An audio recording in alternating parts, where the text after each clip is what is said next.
Pasiklausykite Šventosios Evangelijos pagal Luką. Prikalus ant kryžiaus Jėzų žmonės stovėjo ir žiūrėjo. Seniūnai tyčiodamiesi iš Jėzaus kalbėjo. Kitus išgelbėdavo, tegul pats išsigelbė, jei jis Dievo išrinktasis Mesijas. Iš jo juokėsi ir kareiviai, praeidami, paduodami jam mąstų ir sakydami, jei tu žydų karalius, gelbėkis pats. Viršum jo buvo užrašas, šitas yra žydų karalius. Vienas iš nukryžiuotųjų nusikaltėlių ėmė įžeidinėti Jėzų. Argi tu ne Mesijas? Išgelbėk save ir mus. Antrasis sudraudė jį, ir Dievo tu nebijai, kentėdamas tą pačią bausmę. Juk mūdu teisingai gavome, ką esame užsitarnavę, o šitas nieko blogo nėra padaręs. Ir jis tarė, Jėzau, prisimink mane, kai ateisi į savo karalystę. Jėzus jam atsakė, aš tau pažadu, dar šiandien su manimi būsi rojuje. Girdėjote viešpaties žodį. Mylėjai, štai bažnytiniai liturginiai metai eina į pabaigą. Mes turime pačią pradžią ateinančių naujų metų, bažnytinių. Tiesa, ne tokie, kokie yra civiliniai. Čia nėra saliutų, nėra šampano, nėra pokylių.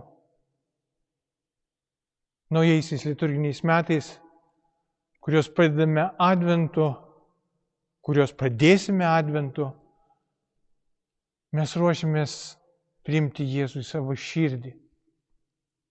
Kad jis gimtų kiekvieno mūsų širdyje. Jo gimtadienis bus su manim, su tavim, su visais, kurie įsileis į savo širdį. Šiandieną esame išvakarėse Kristaus karaliaus, Kristaus valdovo šventės. Taip, tai paskutinis liturginių metų sekmadienis. Ir jis primena, kad mes dar dabar turime žemėje karalių, valdovų, bet jie po truputį nyksta. Europos karalius galime suskaičiuoti ant rankos pirštų. Ir vis dėlto šiuo metu, kai esame nusivylę žemiškaisiais valdovais, mūsų sąmonėje iškyla Kristaus karaliaus vizija. Pažvelkime į rytus, pažvelkime į vakarus, klauskime, kur valdovai, kurie rūpinasi žmonių gerovė, taika ir ramybė. O štai istorija į mūsų klausimą labai gražiai atsakys ir parodys. Štai tironai, štai prispaudėjai, štai garbėtroškos, psichopatai, kurie klasta ir apgaulėmis užėmė sostus. Šiame niūriame istorijos fone atsiskleidžia mūsų karaliaus paveikslas. Jis yra mūsų karalius pirmiausiai ir dėl to, kad esame jo sukurto pasaulio dalelė. Kaip sakė šventasis Jonas, visa per jį atsirado ir be jo neatsirado nieko, kas tik yra atsiradę. Ne tik tai yra visata jo, bet ir tu, kaip jos dalelė, priklausai jam. Jeigu ne jo amžina meilė tau, tavęs pasaulyje ir nebūtų. Tu niekada nebūtum išniręs iš nebūties ir nepažintum nei šio pasaulio žemiško gyvenimo, nei nuo pasaulio amžinojo. Jis yra tavo karalius, nes jis tave išvadavo iš tamsos kunigaikščio vergijos. Šventasis Petras mums švelniai primena, jūs juk žinote, jog esate atpirkti nenykstančiais turtais, sidabru ar auksu, bet brangiausių krauju Kristaus, to vynėlio be kliaudos ir dėmės. O ką mano apie save pats Kristus? Mums tikrai yra gerai žinoma Piloto klausimas, kai žydai atvedė Kristų į Piloto teismą. Pilotas Jėzų klausė, ar tu esi žydų karalius? Kristus atsakė, taip yra kaip sakai, aš esu žydų karalius. Aš tam esu gimęs ir atėjęs į pasaulį, kad liudyčiau tiesą. Kas tik brangina tiesą, klauso mano balso. Skirdamasi su apaštalais, Kristus prisiminė savo absoliučią valdžią visai visatai ir sakė, man duota visa valdžia danguje ir žemėje. Kuris žemės valdovas galėtų ištarti šios žodžius? Žemėje daug valdovų ir karalių, bet nei vienas neturi jokios valdžios danguje. Pasaulyje keičiasi karalystės, keičiasi valstybės, naujos tautos vairuoja istorijos vežimą. O kur šiandieną galingoji Romos imperija? Istorijos puslapiuose, architektūros griuvėsiuose.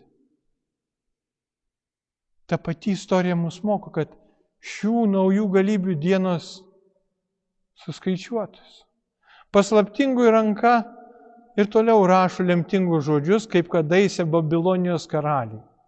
Suskaičiuota, pasverta, padalyta.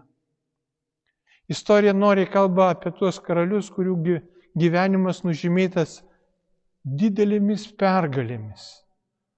Šiandien mums Evangelija primena mūsų karaliaus pergalę, kur lemiamą pralaimėjimą patyrė blogis, susidūrė su dieviška meile. Dar niekada neapykanta taip įžūliai nekėlė rankos prieš meilę. Pabandykime įsigilinti tai, ką girdėjome Evangelijoje. Ką tik Jėzus tarė, Tėve, atleisk jiem, nes jie nežino, ką daro. Kaip mums reikia šių žodžių? Juos jau ištarė dieviškos lūpos.